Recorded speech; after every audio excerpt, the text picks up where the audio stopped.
Reka nsubire ndabaramutse mweba nkwanyi mukurikira imboneshakure yacu ari nayo yanyu Shiramatsiko TV.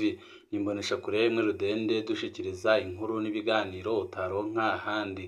Uyu ni umwanya w'amakuru agezweko ari kuvugwa ngaha mu gihugu c'u Burundi. Twabateguriye amakuru ahambaye cane arabana n'umutekano, aho ibintu bimeze nabi cane ngaha mu gihugu c'u Burundi, aho inzego nka zose zifise ubwoba zibaza ibigiye gukurikiraho nyuma y'akaduruvayo kamaze iminsi kibonekeza ngaha mu gihugu c'u Burundi.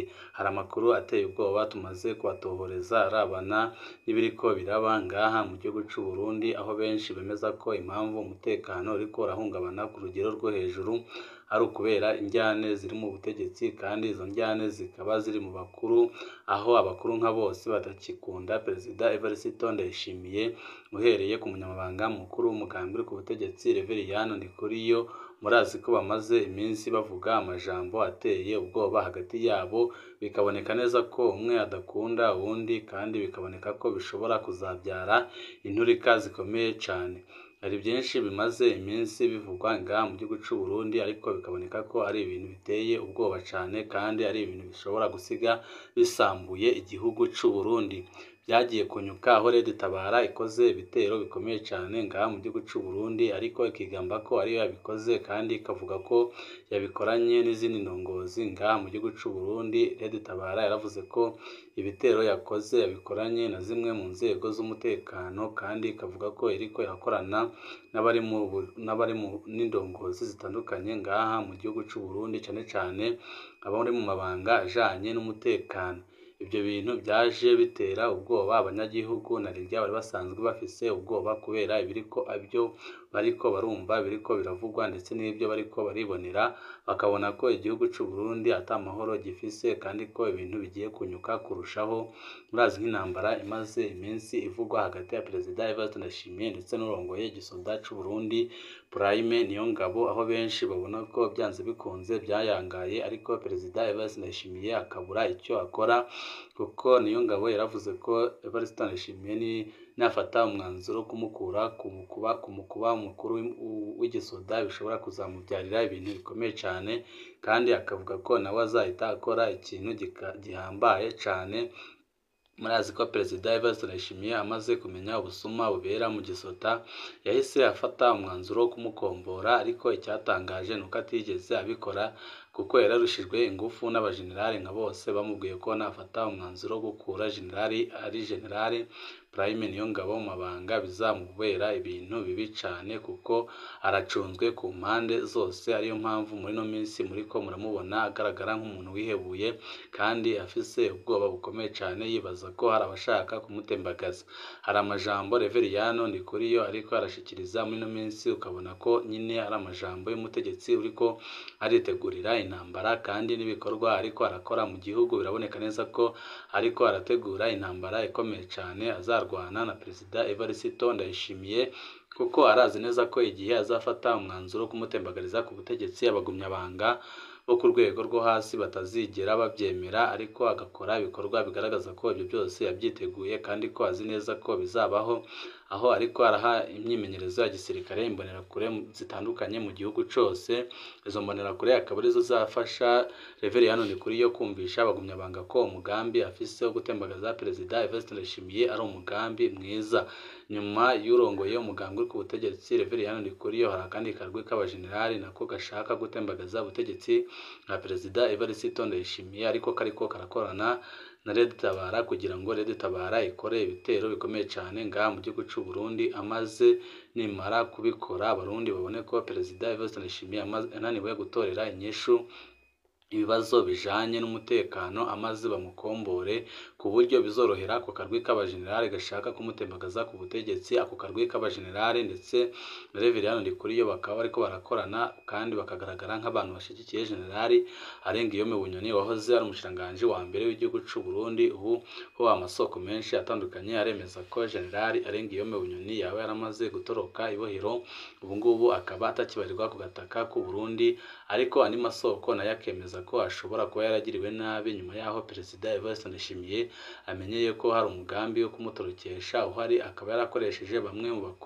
mu bariko baramukorera iperereza muri no minsi bakamuhindurira bakamujyana kumufungira mu gasho katazwi aho yaba ariko arabaho nabi cyane kandi n'amagara yiwe akaba atifashe neza kubera uburyo ki ariko arakubitwa kugira ngo asigure aho abashaka gutembagaza ubutegetsi bari ndetse n'imigambi bariko barategura, ariko Generali Arenguiyemo Bunyoni nyine akanga kugira icyo atangaza. Ariyo mpamvu amasoko menshi ava mu iperereza ryegukira Perezida Evariste Ndayishimiye yemeza ko Generali Arenguiyemo Bunyoni yaba yarakubiswe ibibando byinshi cyane, akaba ariyo mpamvu muri ino minsi atariko aragaragara, kandi akaba ariyo mpamvu bamwimuye akaba atakiri aho yari ahoze apfungiwe.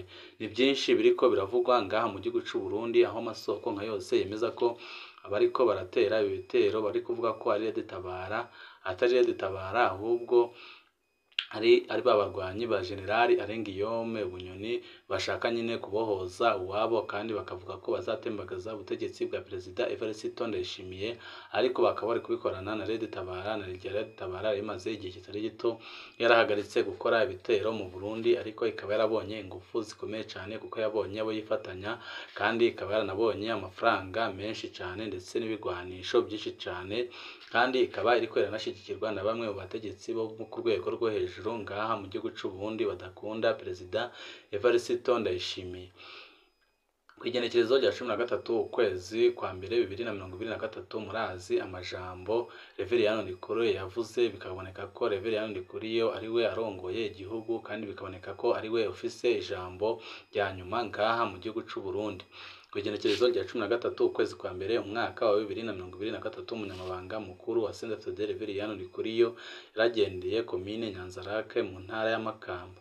Muri urwo rugendo Ndikuriyo yaragabishije abanywanyi baguma bashira ahabona ibitagenda neza be n'abariko barasaba ikurwa rya musitanteri w'iyo komine. Ndikuriyo yibukije ibyashikiye Pascal Ninganza batazira kaburimbo Imatana muri 2020. Muri Nyakanga 2019 mu gihe yari akiri umukuru w'inama nkenguzamateka, Reveriyani Ndikuriyo yari yemereye miliyoni 5 uzomuzanira umutwe wa kaburimbo. Abanyagihugu b'Inyanzarake barumiwe baravuga ati ibi bintu biriko biraba mu gihugu ni ibintu biteye isoni cyane, kandi bakibaza niba Perezida Evariste Ndayishimiye abizi.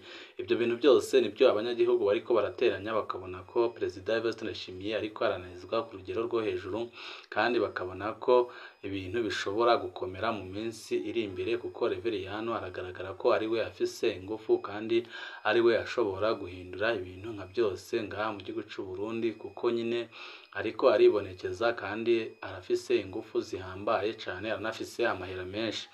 Abanywanyi batagiye ku rugamba nibo babangamiwe kurusha abandi.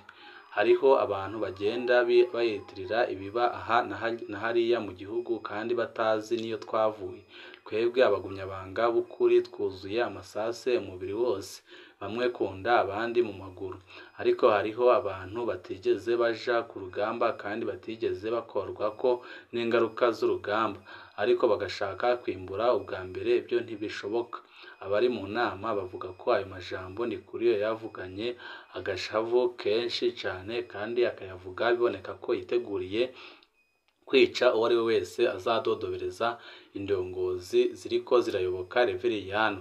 Ibyo byose byarateye ubwoba abanyagihugu, babona ko ibintu bishobora guhinduka umwanya n'umwanya, ari naho batanguye kwibaza uwurongoye igihugu cy'u Burundi by'ukuri. Reveriyani aragenda avuga amajambo ateye ubwoba, kandi bikaboneka ko ari kuvuga amajambo agaragaza ko atakinya afise, kandi ko atakintu na kimwe atinya. Murazi nk'indirimbo ziriko ziraririmbwa muri no minsi zihayagiza Reveriyani Ndikuriyo, aho abatari bake bariko baribaza ibiriko biraba ngaha mu gihugu cy'u Burundi, bakayoberwa ibyo ari byo, bakavuga ko nta ntwaro n'imwe begeze baririmba umukuru w'umugambwe umukuru w'igihugu agihari. Biriko biraba mu gihugu nyine bikaboneka ko ari ibintu bidasiguritse kandi biteye ubwoba. Mureke abatunzi batungiye kurusha. Iyi ni inyigisho ya Reveriyani Ndikuriyo mu masengesho yabaye ku igenekerezo rya 27 ukwezi kwa 10 umwaka wa 2022. Reveriyani Ndikuriyo yiyamirije abanyenzigo bafitiye ishari abantu bironkeye amafaranga menshi mu buryo bwiza. aremanga ko harimwo abatari bake bafise miliyaridi igihumbi. Inyigisho ntisa n'iyakiriwe neza na bamwe mu bategetsi bari bicaye imbere yiwe, na cane cane abazwi ko begereye Perezida Ndayishimiye. Ntibitangaje nk'uko inyigisho ya Ndikuriyo isa n'iyije kwishura Perezida Ndayishimiye yari amaze amezi abiri ari we aza kwigisha hageze ayo masengesho. Ibyo bihe byose Ndayishimiye yiyamiriza abasuma n'abaronyonyezi bari mu nzego z'igihugu, birangira abogoje General Bunyoni aranamupfunga. Yari umushikiranganji wa mbere. General Nizigama Batazira Tibia yari umuyobozi mushikira wiwe. General Ntakarutimana yari ajejwe ibibazo bya gisirikare mu biro by'umukuru w'igihugu. Abashikiranganji bahoze bakomeye muri leta ya Nkurunziza bose yabakuyemo. Abakuwe bose barahuriye kuri ico kintu c'ubutunzi bw'umurengera, baharurwa mu mamiliyaridi ibihumbi nk'uko Ndikuriyo ariko arabivuga. Umuntu asigara yibaza uyu munyeshari ariko arahungabanya abatunze amamiliyaridi ninde? Uyu adandaza ahomba agafata abafise menshi ko ari abansi ninde? Reveriyano Ndikuriyo numwe muri abo nyine baharurwa mu bafise amamiliyaridi menshi cyane. Amarwi adusumira iruhande rwa Ndikuriyo na Bunyoni ruriko rurisuganya bikomeye cyane. Reveriyano Ndikuriyo yateguye gusubirira kugendera amakomine, gusubirira gukomeza imbonerakure mu makarashishi kugira yereke Ndayishimiye ko abatamutinya. Amaperereza yakozwe mu makambi y'igisirikare n'igipolisi no mu burongozi bw'umugambwe mu ntara n'amakomine yerekana ko gushika ubu Bunyoni na Ndikuriyo aribo bafise benshi babishigikiye. Ibyo byoba biteye impungenge Perezida Ndayishimiye bikamunanira gufata ingingo. Mu gihugu cuzuye ubukene biratangaje kumva abategetsi bigamba ko batunze amaliyaridi arenga igihumbi. Umuntu umwe akagira amafaranga leta ikoresha umwaka wose. Abo nibo muri 2019 abarundarundanye nyine bishinga kurundarundanya kandi abanyagihugu bagowe. Ibyo n'umutambukanyi wahoze ari umukuru w'igihugu cy'u Burundi wabivuze, akavuga ko nyine mu gihugu harimwo abarundarundanyi. Niko Denise yavuze, akavuga ko ibyo bintu bigomba guhagarara. Ijambo ryababaje abategetsi batari bake icyo gihe, ariko ritavugwa n'umuntu akomeye. Ibintu byari kuba birebire ku buryo bukomeye cyane. Patri na Ndikuriyo, Reveriyano Ndikuriyo aragabisha umutegetsi azibagira abana bitanze kugira ibintu bihinduke ko nawe nyine azogenda mu bandi. Mu gihe Ndikuriyo akunze kuvuga amajambo yo kwica, gukuramwo, kuzana umutwe, kumwa igipara, aya majambo yumvikanamwo ko hariho umutegetsi ariko aragabisha ko ashobora kumwica, nawe nyine azogenda mu bandi. Wiwe ninde ga yemwe? Mbega abo bandi bo basanzwe bategerezwa kugenda ni bande? Padiri Diodoni Niyibizi we arikwibutsa ko abategetsi baguma biyumva ko bakiri mu ntambara ataho bazoshikana igihugu. Nta wundi icyo gihe yavugaga uretse Ndikuriyo, aho amaze iminsi agaragara nk'umuntu uri mu ntambara kandi akagaragara nk'umuntu ufise ingufu zihambaye cyane ngaha mu gihugu cy'u Burundi. Murazi nk'amanama amaze iminsi akoresha mu majoro, ariko ayo manama yose bivugirwamo akaba atabindi uretse imigambi mibisha yo gutembagaza ubutegetsi bwa Perezida Evariste Ndayishimiye. Ibintu biriko biraba ngaha mu gihugu cy'u Burundi birateye ubwoba. Perezida Evariste Ndayishimiye yarakwiye kuva mu gacerere agasigurira abarundi aho ibintu bigiye gutera byerekeza, mu gihe abarundi batari bake bamaze kumenya ko General Arengeyome Bunyoni wahoze ari umushikiranganji wa mbere w'igihugu cy'u Burundi yatorotse. Abandi bakaba bazi ko ashobora kuba yaragiriwe nabi, kandi bakaba ariko barumva amakuru menshi atandukanye, bakanabona ibintu bitandukanye batari bamenyereye, aho nka Leta Tabara imaze igihe kitari gito itagikora ibitero ku gataka k'u Burundi yatanguye, kandi ikavuga ko ifise abarwanyi mu bibanza byose by'igihugu, kandi ikavuga ko ifise ubushobozi bwo gukora igitero ahantu hose ishaka ngaha mu gihugu cy'u Burundi, kandi ikaba yaranavuze ko igiye kubandanya ikora ibitero bikomeye cyane bizahitana indiri z'abarundi. Ibyo byose abanyagihugu bari kubiraba bakabona ko biteye ubwoba cyane, na rirya bari basanzwe bariho mu buzima bubi cyane bijanye n'uko ibiciro byaduze ku isoko, kandi n'ibintu nka byose bikaba byaraduze. Byose byeretse abarundi ko n'ihikubitamo n'ikibazo c'intambara ibintu bizunyuka kurushaho. Ariyo mpamvu basemerera bagasaba Perezida Evariste Ndayishimiye ko atakemera igihugu cyongera gusubira mu ntambara, ahubwo yakora igishoboka cyose kugira ngo yumvikane n'abarundi bose bari mu mirwi itandukanye, yaba abari mu gihugu bariko baragoka kubera intwaro y'agahotoro ya CNDD-FDD, yaba abanyagihugu bahunze igihugu bahunga intwaro y'agahotoro ya CNDD-FDD, yaba abanyagihugu bari mu mirwi yitwaza ibigwanisho bashaka kurwanya akarenganyo kari ngaha mu gihugu c'u Burundi. Abarundi batari bake bakaba basaba ko Perezida Evariste Ndayishimiye yava mu gacerere agateranya abarundi bose amaze bakaganira bakaraba icyo bakora kugira ngo igihugu kizabashe kubaho neza kandi gitere imbere. Hari amakuru menshi turiko turabatohoreza yahagiye kubandanywa hakorwa ibitero na Red Tabara ndetse n'itoroka ry'uwahoze ari umushikiranganji wa mbere w'igihugu c'u Burundi General Arengiyome Bunyoni, ndetse n'ibyo Ndikuriyo ariko arategura, kuko murazi nyine ko ari gutegura umugambi uhambaye cyane wo gutembagaza Perezida Evariste Ndayishimiye, nk'uko nyine Perezida Evariste Ndayishimiye nawe atagitinya kubivuga, akavuga ko abarongoye umugambwe uri ku butegetsi ari bo bashaka kumutembagaza. Ni byinshi tuba turiko turabatohoreza, wowe ico ubusabwa nta kindi, niba ukunda amakuru n'ibiganiro ducisha kuri Imboneshakure, ico usabwa nta kindi byonda kuri sabone kugira ngo uko dushizeho amakuru n'ibiganiro ujye uba uwa mbere mu gushikirwa nabyo.